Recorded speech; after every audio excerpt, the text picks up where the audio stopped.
강혜신의 오늘의 미국.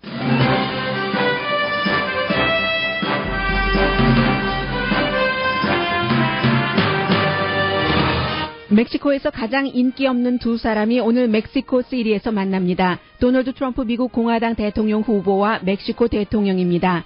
멕시코 대통령이 미국 2명의 대선 후보를 초대했고 트럼프 후보만 초청을 받아들였습니다. 전직 대통령을 포함한 수많은 멕시코 국민은 트럼프의 멕시코 방문을 거부하고 있습니다. 멕시코 주재 미국 대사관은 트럼프 후보에게 멕시코 방문에 대해 경고했습니다. 클린턴 진영에서는 트럼프 후보의 멕시코 방문이 별것 아니라는 반응입니다. 그러나 트럼프 후보나 멕시코 대통령 두 사람에게 윈윈이 될 수 있는 가능성이 높다고 보는 전문가가 많습니다. 트럼프 후보는 클린턴 후보와의 격차를 줄여 LA타임즈 여론조사 결과로는 트럼프 후보가 클린턴 후보를 약 4%포인트 앞섰습니다. 구글이 차량 공유 서비스를 합승 서비스로 확대합니다. 오레곤주 카운티 페어에서는 처음으로 마리화나가 등장했습니다. 대학이 새로운 법을 만들지 않고도 홈리스 대학생을 도울 수 있다고 주장한 사설이 오렌지 카운티 레지스터에 실렸습니다. 미국과 쿠바 사이의 민간 항공이 오늘 미국 교통부 장관을 태운 채 첫 취항을 합니다.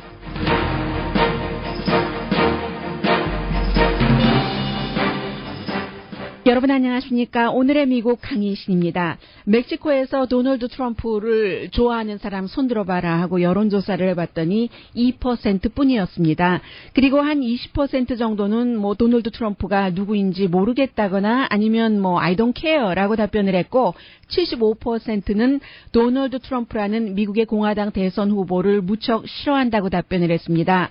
그리고 이 도널드 트럼프를 초대해서 오늘 이제 멕시코 시리에서 만나게 되는 에니크 페냐 니에토 이 멕시코 대통령의 지지율도 사실은 사상 최악이라고 할 수 있습니다. 한 20% 많게 나오면 최근에 23% 정도입니다. 그래서 제가 헤드라인에서 가장 인기 없는 두 사람이 멕시코시에서 만난다고 말씀을 드렸습니다.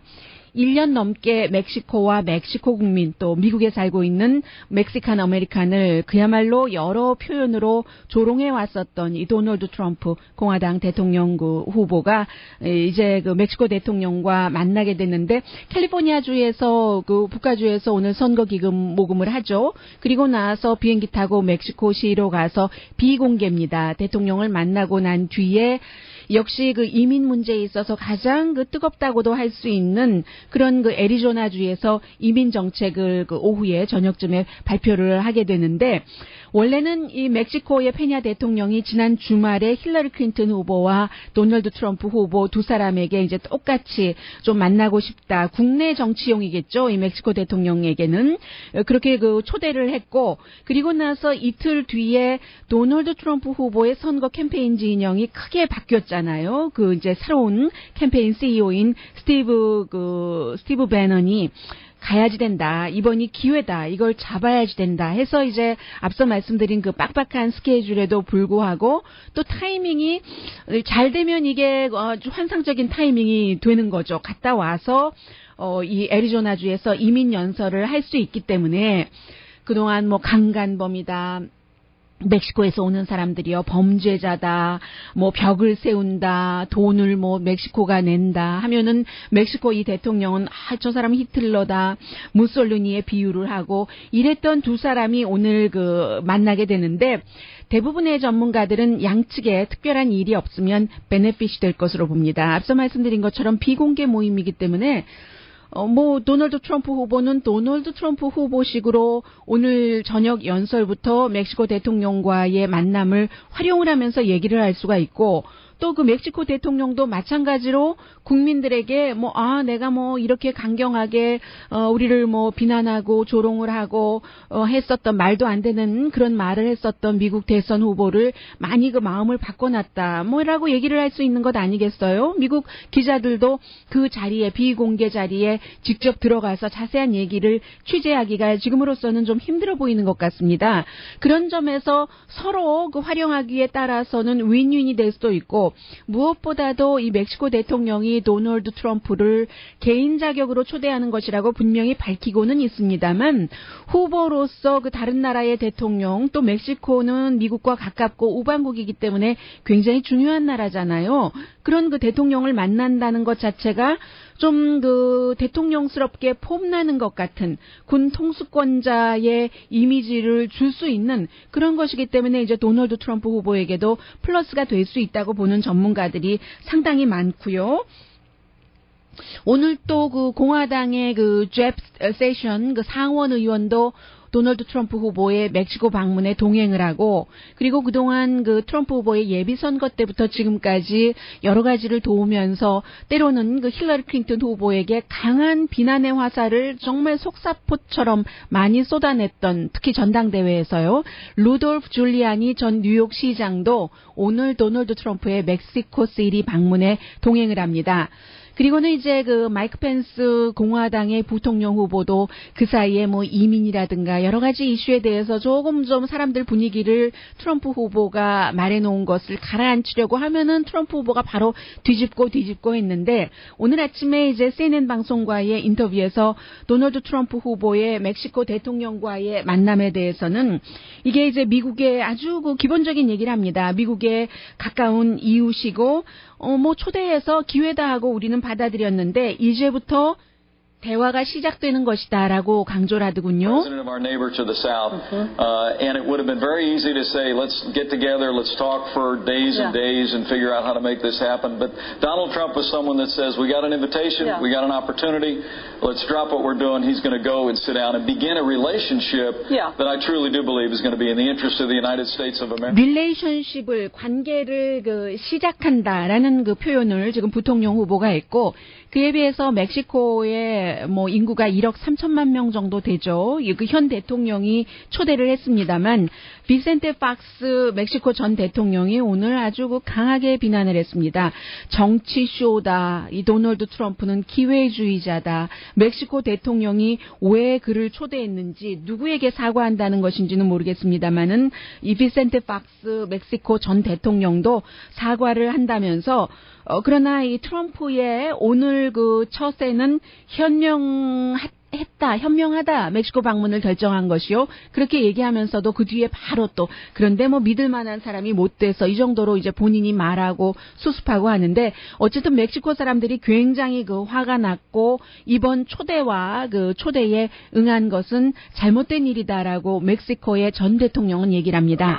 I don't understand what's going on here, and I really apologize for our president taking this step forward. I really expect from him, as all 130 million Mexicans, as all of our great brother Mexicans in the United States. 이 비센테 팍스 전 멕시코 대통령은 CNN 방송과의 인터뷰에서 도널드 트럼프 공화당 후보가 멕시코를 이용하고 멕시코의 현 대통령도 이용하는 것이다 라고 얘기를 하고 있습니다. 지금 멕시코에서는요. 말씀드린 것처럼 2%의 국민만이 도널드 트럼프를 좋아하기 때문에 누가 좋아하겠습니까? 그 국민들을 강간범이라고 하고 다 범죄자라고 하고 그렇게 취급을 했는데 그래서 이미 시위대가 다 그 조직이 돼 있어서 멕시코 주재 미국 대사관에서 이 신변 안전에 정말로 주의해야 된다 하는 것을 이 도널드 트럼프 캠페인 측에 이미 그 경고를 했고요. 그리고 미국의 언론 가운데서는 그 politico.com 같은 그 미디어는 비공개이기 때문에 무슨 말을 할지 잘 모르고 오히려 그 도널드 트럼프 후보가 멕시코 대통령을 만나고 와서 지금까지 이제 여러 가지 그런 그 행보에 따라서 그 추정을 해보는 겁니다.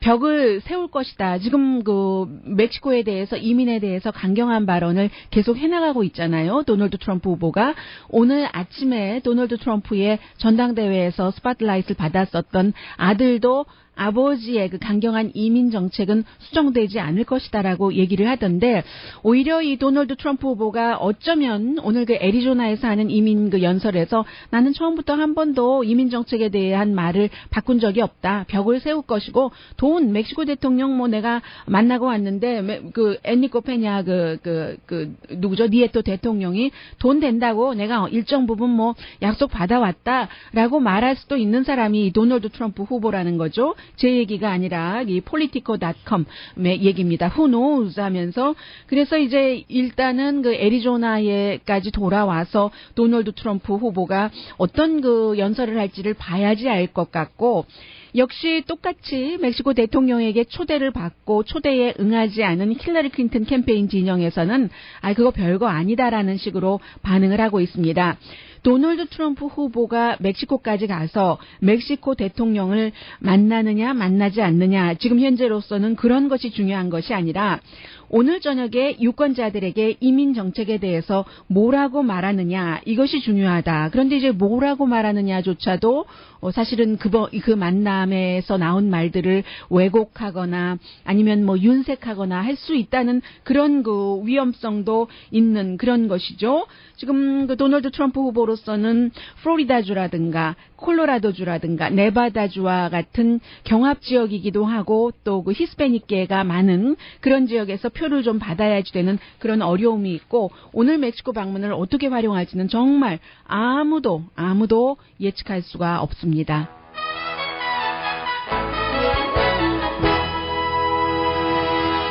어제 제가 상희라는 분께 그 이메일을 받았는데 요즘 그 한인분들 가운데서도 도널드 트럼프 후보 쪽으로 마음이 그 쏠리시는 분들이 좀 늘어나는 것 같다는 그 느낌도 들고요. 이 느낌이 맞는지 틀리는지는 모릅니다. 다만 이제 방송을 오래 진행하면서 청취자분들과 직접적으로 간접적으로 어떠한 그 교류를 할 때 느끼는 그 저의 그 감입니다. 그런데 이제 이분이 이메일을 보내주시기에 어떻게 보내주셨냐면 제가 그대로 읽어드리겠습니다. 느낀 점이 좀 있어서 그 얘기를 하는데 이 생각대로 다 방송을 할 수 없는 입장을 이해를 하지만 진보를 표방하고 힐러리를 미는 언론들의 트럼프 후보를 망나니, 사이코패스, 미국을 위험하게 빠뜨릴 인물로 묘사하는 내용을 그대로 따서 그 보도하는 것은 언론의 공평성을 잃은 것이라고 생각합니다. 트럼프 후보가 메인 언론에서 말하는 것 같이 또라이가 아니고 책을 9권이나 낸 준비된 후보라고 이분은 얘기를 하십니다. 그가 쓴 그 클립트 그 아메리카라는 책을 보면 그야말로 지금 미국에서 벌어지고 있는 정경유착의 금융과 또 정치인들과 주요 언론들로 대표되는 기득권들이 국민을 상대로 벌이고 있는 거짓과 사기로 미국이 그 잘못된 방향으로 가고 있고 트럼프가 다시 미국을 올바른 방향으로 갈 수 있게 한다는 그 능력을 갖춘 후보고 버니 샌더스처럼 돈 앞에서 기득권에 항복하고 타협하지 않는 용감하고 스마트한 후보라고 이 도널드 트럼프를 얘기를 하고 계십니다.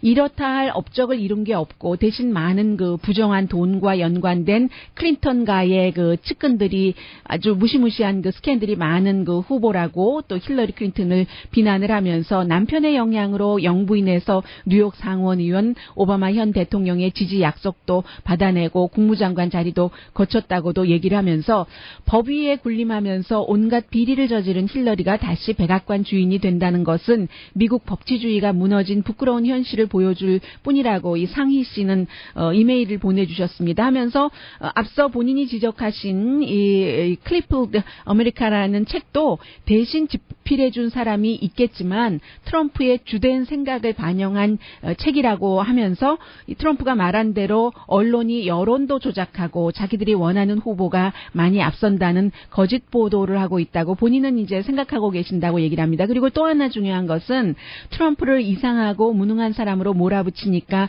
많은 트럼프를 지지하는 유권자들은 본인들이 지지하는 후보를 알리지 않고 그냥 침묵하고 있습니다. 그들이 트럼프를 찍을 것입니다. 트럼프는 항상 표를 여론조사보다 많이 받아왔다는 사실이 이를 뒷받침하고 있습니다. 라고 상희 씨께서 써주셨는데 이분의 그 말씀에 따르면 트럼프 후보가 워낙에 그야말로 뭐 크레이지한 후보다라는 게 대부분의 언론에서 지적을 한 것이기 때문에 트럼프 후보를 지지해도 저 사람 지지한다고 드러내지 않는다는 얘기요. 그런데 요즘에는 보면은 지난 몇 개월 사이와 상당히 달라져서 트럼프 후보를 지지한다고 얘기하는 한인들이 늘어난다는 것, 그것 또한 변화라고 생각이 됩니다. 잠시 뒤에는 LA 타임스 폴에서는 이제는 2번 연속 도널드 트럼프 후보가 힐러리 클린턴 후보를 앞서갔고 그리고 이제 지금 미국의 그 국토안보부에서 다른 나라에서 미국의 그 대선에 영향을 미치는가 이런 것에 대해서 인볼브를 하기 시작했거든요. 잠시 뒤에 전합니다. 오늘의 미국은 전문가가 추천하는 이민법, 가정법 전문 재인정 종합법률사무소, 자동차 에어컨 점검과 수리 최저 가격을 보장하는 금호 타이어 전문 스토어 부에나팍의 타이어스 포유, 건강하고 아름답게 나만의 시간을 즐길 수 있는 위스파, LA 최고의 찜질방 위스파, 편한 마음으로 맡기면 모든 치아 문제를 해결하는 아로마센터 2층의 종합치과 이편한치과, 한국에서의 명성 그대로 한약 잘 짓는 현대판 대장금이 진료하는 제중한의원 공동후원입니다.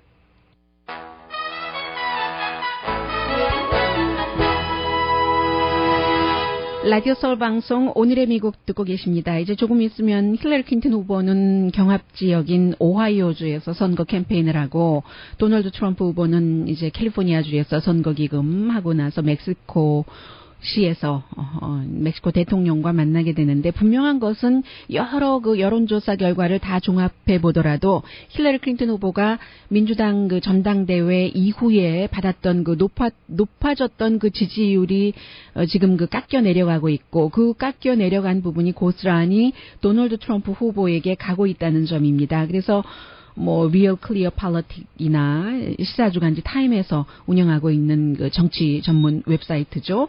그리고 아니면 MBC 뉴스라든가 로이터 전부 마찬가지로 크게는 힐러리 클린턴이 한 7%에서 작게는 4%포인트 정도 앞서갑니다. 그런데 이제 그 LA 타임즈와 USA 투데이래요. LA 타임즈와 USA 투데이가 서로 경쟁진데 같이 하지는 않죠.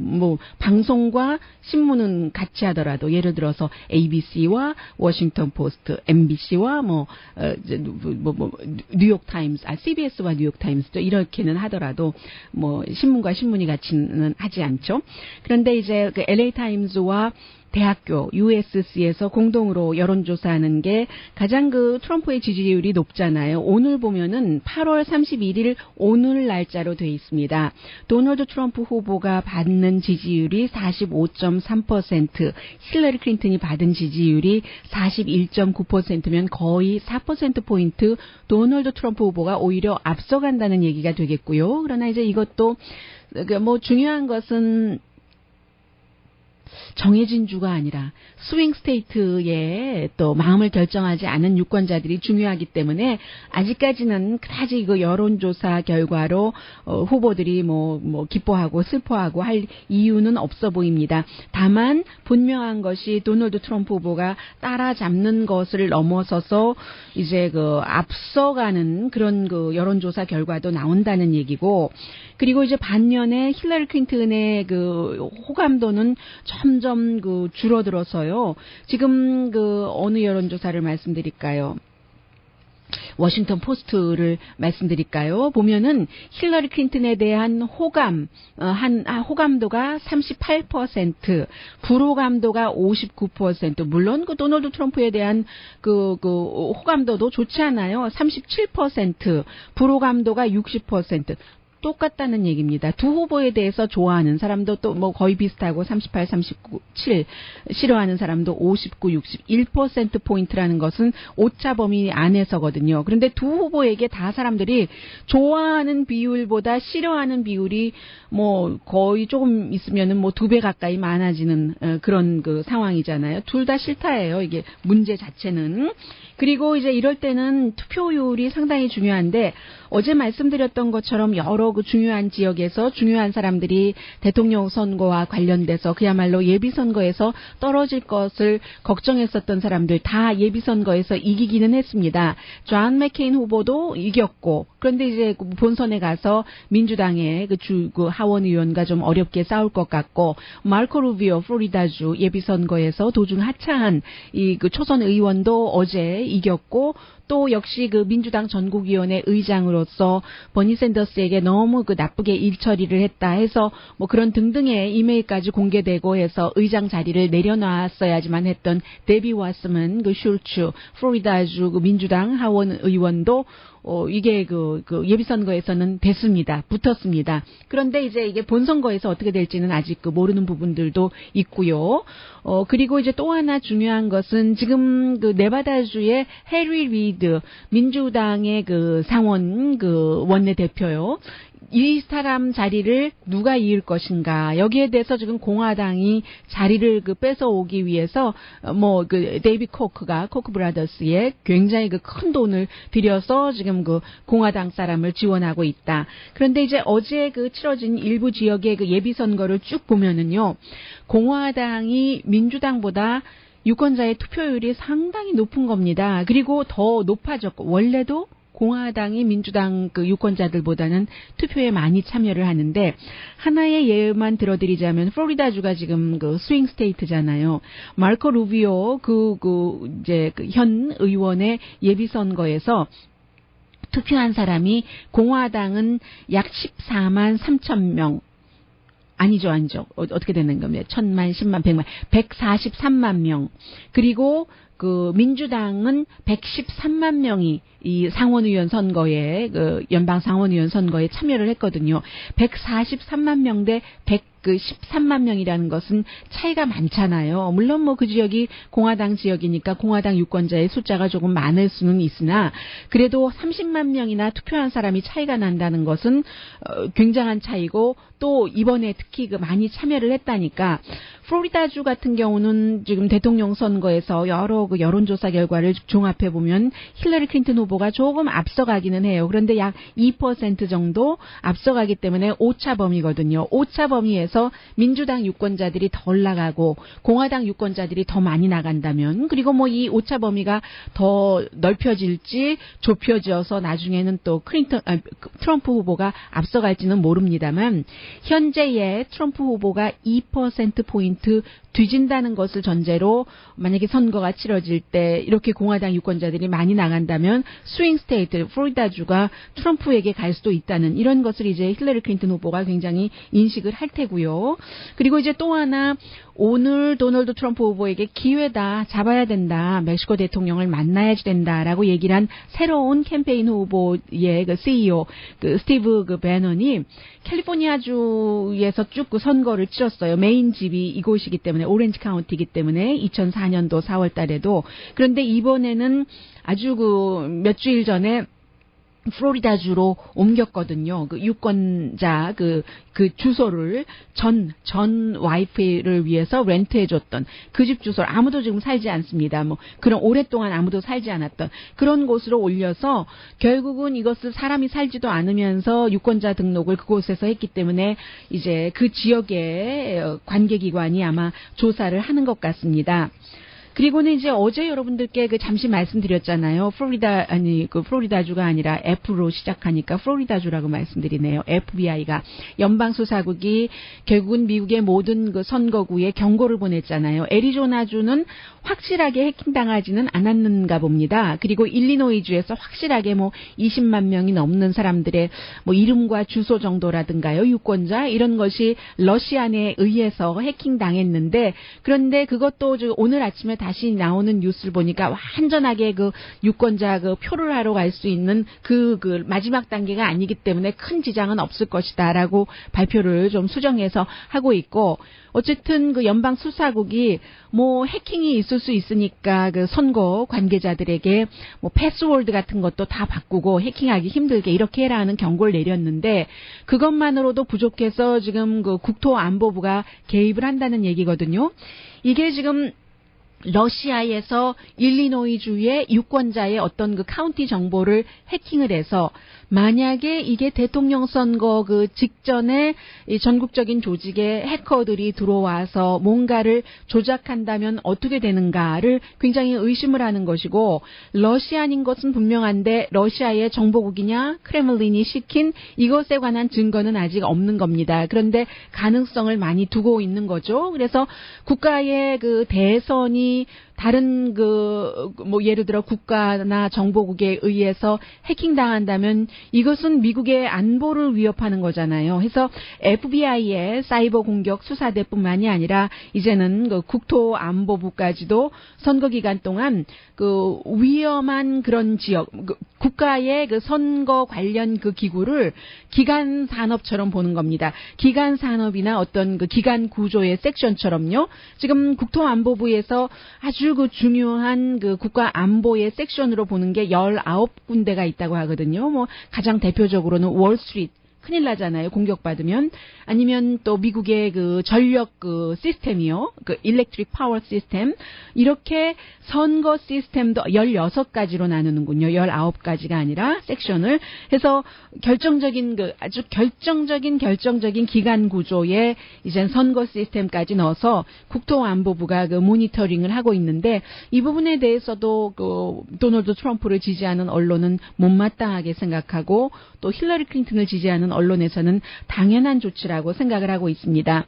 그 사이에 이제 어제 말씀드린 것처럼 LA 한인타운에서 마이크 혼다 의원을 위한 기금 모금이 있었잖아요. 뭐 5만 달러 가까이 모였다고 하더군요. 뭐 한 23분 정도가 모여서 그 태평양은행 이사 윤석원 씨가 이제 주최를 했잖아요. 그래서 다른 해보다 조금 선거가 어렵고 더군다나 이제 대통령 선거가 너무나 치열하니까 뭐 상원의원, 하원의원 선거는 사람들이 잊고 있는데 이렇게 그 마이크 혼다 의원 같은 사람이 우리 코리안 아메리칸들이 할 수 없었던 위안부 결의안 등을 포함해서요. 여러 가지 일을 해주기 때문에 이분이 떠나면 안 되는데 지금 한 번도 정치를 해보지 않은 젊은 그 로카나 그 후보에게 아주 그 작은 차이로 그 이겼잖아요. 예비선거에서. 지난번에 이제 근데 또 다시 대응을 해야 되잖아요. 이 두 사람이.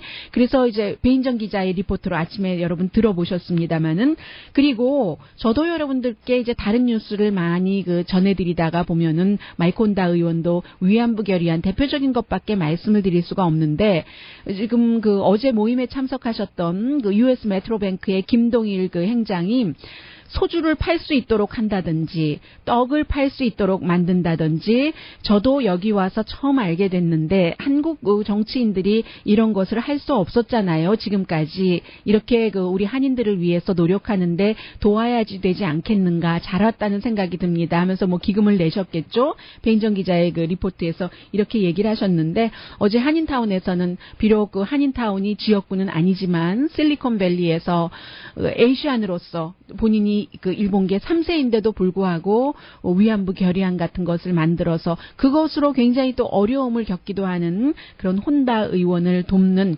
선거 기금 모금도 있었고 많은 분들이 마음과 돈을 모아주셨습니다. 잠시 뒤에는 참 이제 우버도 여러 가지로 힘들어지게 될 것 같아요. 이렇게 힘들 때 뭐 새로운 방법을 찾기는 하겠습니다만은 구글과 애플이라는 큰 회사에서 이제 움직이니까 또 변화가 생기기도 하고 캘리포니아주도 11월 달에 선거가 치러지지만 오레곤이 먼저 마리화나를 레크리에이션용으로 합법화했기 때문에 그 카운티 페어에서도 그 어떠한 그 무슨 일이 있었어요. 잠시 뒤에 전해드립니다. 여보, 우리 중고차 사기로 한 거 아니었어요? 당신 보기에도 새 차 같지? 패밀리 자동차에서는 새 차 같은 중고차를 아주 저렴하게 살 수 있어. 김 사장, 전에 중고차 비싸게 팔았던 데가. 제가 두 가지를 동시에 눌러서요. 다시 시작하겠습니다.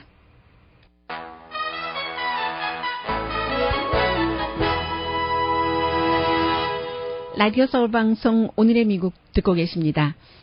구글의 모 회사가 이름이 알파벳이에요. 구글하면 구글이 이제 전체라고 생각하시는 분들이 많으실 텐데 항상 우리가 알고 있는 그 브랜드가 있고 모 회사가 있잖아요. 뭐 홀딩스가 있고 알파벳 페어런트 컴퍼니인 거죠. 구글의 이 컴퍼니가 결국은 그 Waze라는 앱이 있는데요. WAGE라는 이 앱을 그 구글 직원들에게는 5월부터 활용을 하게 하는데 이게 뭐냐면은 지금 이제 공유 그 택시 서비스 우리가 이렇게 보면은 공유 서비스라고 말하기는 좀 그러네요. 우버라든가 리프트라든가 택시 그 서비스가 있는데 이 Waze라는 것은 이미 누가 타고 있어요. 택시 안에 타고 있는데 이 앱을 통하면 만약에 같은 방향으로 가기를 원하면 그 택시에 함께 갈 수 있는 정말 그 택시를 공유하는 거예요. 그래서 한국의 합승이라고 생각하시면 되죠. 합승 어디 이촌동 영등포 있잖아요. 이것을 이제 이 Waze라는 앱을 통해서 내가 가려고 하는 곳에 누가 가고 있다, 몇 명이 가고 있다. 지도로 보니까 다 그 자동차가 몇 대가 나오더군요.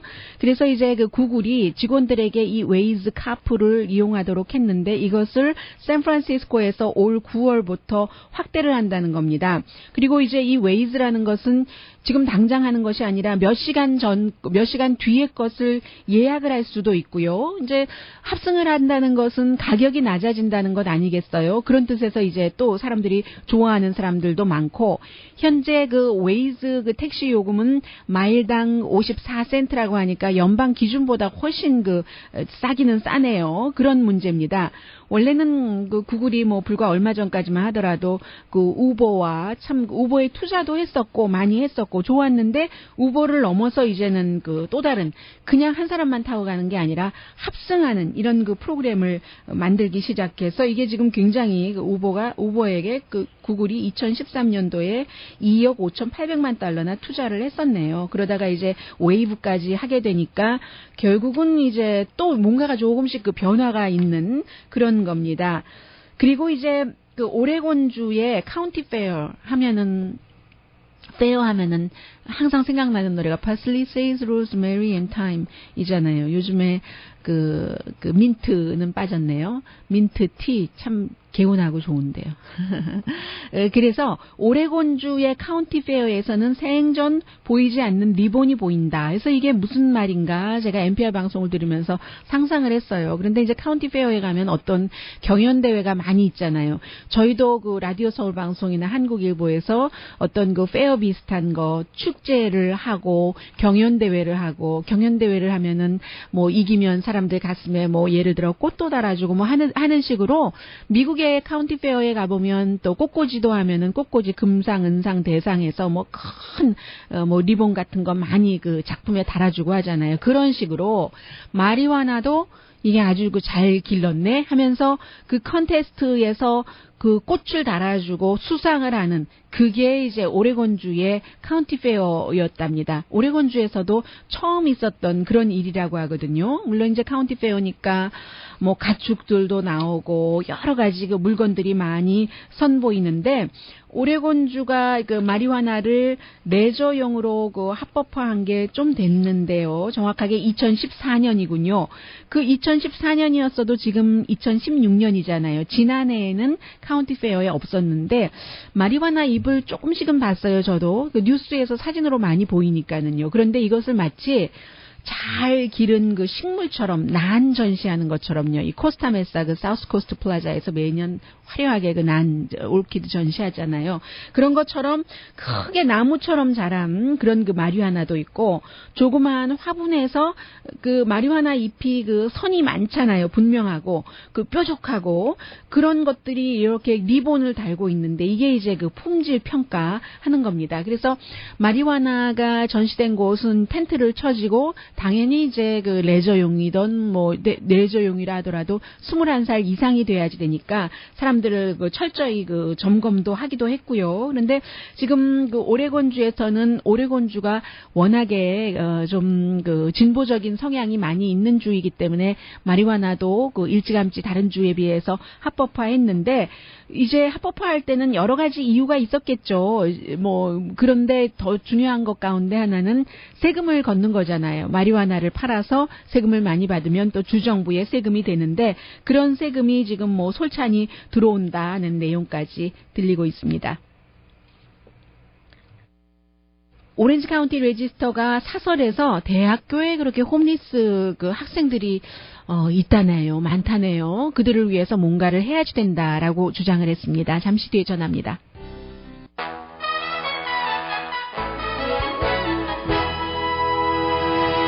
라디오 서울 방송 오늘의 미국 듣고 계십니다. 멕시코 주재 미국 대사관이 멕시코에서 도널드 트럼프 후보를 오지 말라고 시위가 하도 심하니까 오지 않는 것이 좋겠다고 권고를 했고 그 권고를 듣지 않자 경고를 했는데 이제 결국은 도널드 트럼프 후보는 멕시코로 가고 현재 힐러리 클린턴 후보는 경합 지역인 오하이오주의 신시내티에서 연설을 하고 있습니다. National pride, just like we do. It means that we recognize America's unique and unparalleled ability to be a force. 미국의 그 예외주의에 대해서 좀 전에 그 도널드 트럼프 후보는 미국의 그 예외주의를 다른 나라를 그 모욕한다라고 얘기를 했고 아주 그 특별한 그런 것들이 있고 본인은 아버지가 그 공화당이었잖아요. 근데 아버지하고 같이 저녁 식탁에서 뭔가 의견 일치를 보지 않는 부분도 있었다. 힐러리 클린턴도 과거에는 아주 오래전에는 공화당이었어요. 그러다가 이제 민주당으로 바꿨죠. 하면서 나는 민주당뿐만이 아니라 나에게 투표한 사람 하지 않은 사람 공화당 또 무당파 모두를 위한 대통령이 될 것이고 4년 장관 8년 상원의원 6년 상원의원 하는 동안에 무기 서비스 커미티에서 일을 했고 이런 얘기를 하면서 미국은 그 링컨의 그 좋은 점 또 레이건의 그 상징 공화당 대통령을 얘기를 하고 또 그 로버트 케네디 존 F 케네디 대통령 얘기를 하면서 모든 것들이 이제 다 그 조화롭게 가야지 된다. 뭐 그런 연설을 하고 있습니다. Russia and China have nothing close. 네. 그리고 오늘 오렌지 카운티 레지스터의 사설 요약을 해드리겠습니다. 커뮤니티 칼리지의 여러 그 행정가와 그 교수들이 할 일이 있다. 또 그 캘스테이트 유니버시티에서도 할 수가 있다. 무슨 일을 하냐면 커뮤니티 칼리지의 홈리스 피플 학생들이 늘어난답니다. 그래서 이 학생들이 어떤 경우는 버스에서 잠을 자거나 학교에도 일찍 오고 아침을 못 먹는 때가 많고 학생 홈리스를 얘기를 하는 거예요. 그래서 학교에서 이런 학생들을 위해서 샤워 시설도 개방을 하고 탈의실도 개방을 해라. 법으로 뭔가 그 홈리스 학생들을 대학생들을 돕기 전에 이미 대학교에서 할 수 있다. 다운타운의 라이브러리, 그 오렌지 카운티의 라이브러리에서는 거울을 없앴다죠. 왜냐하면 그 남자 그 싱크 위에 홈리스 피플들 와서 쉐이브하지 못하도록. 그러나 대학교는 다르다. 뭐 체육 이런 것들 때문에 락커룸도 있고 샤워장도 있고 하니까 홈리스 학생들이 공부를 할 수 있도록 핫샤워를 하지 않으면은 학교 그 수업을 빠질 가능성이 높고 수업을 빠지면 드롭할 가능성이 높고 그러면 인생에서 그 플러스를 마이너스로 버리는 것이고 하니까 의회에서 뭐 여러 가지 안이 그 나오기는 그 하고 있습니다. 더군다나 이제 민주당의 그 하원 의원 그 나스 윌리엄스 하원 의원이 한때 본인도 이 홈리스 학생이었기 때문에 그런 안을 발의를 했지만 그런 것들이 통과되기 전에 학교에서 먼저 학생들을 돕자 하는 게 오렌지 카운티 레지스터 사설입니다. 오늘의 미국은 전문가가 추천하는 이민법, 가정법 전문 제인정 종합법률사무소, 자동차 에어컨 점검과 수리 최저 가격을 보장하는 금호 타이어 전문 스토어 부에나팍의 타이어스 포 유, 건강하고 아름답게 나만의 시간을 즐길 수 있는 위스파, LA 최고의 찜질방 위스파, 편한 마음으로 맡기면 모든 치아 문제를 해결하는 아로마 센터 2층의 종합치과 이편한 치과, 한국에서의 명성 그대로 한약 잘 짓는 현대판 대장금이 진료하는 제중한의원 공동폰이었습니다. 10시에 좋은 아침, 좋은 하루 방송됩니다. 오늘이에요. 아직 취항하진 않았는데 상업용으로 지난 50년 동안 못했었던 미국과 쿠바 사이의 비행기가 이제 뜹니다. 젯블루가 처음인데 교통부 장관이 타네요. 안토니 박스 장관이 상징적인 거죠. 그리고 이제 두 번째 에어라인은 실버 에어웨이 목요일에 그 역시 그 쿠바의 산타클라라로 취항을 하고 그 밖에도 이제 미국의 많은 뭐 아메리칸 에어라인은 9월 7일부터 사우스웨스트 등등의 에어라인도 시작이 되는데 중요한 것은 그 하바나의 수도에 어떤 에어라인이 갈까요? 이것도 이제 미국 정부가 결정을 하는 것이죠. 이렇게 새로운 시작 역사의 문도 열렸습니다. 강희신이었습니다.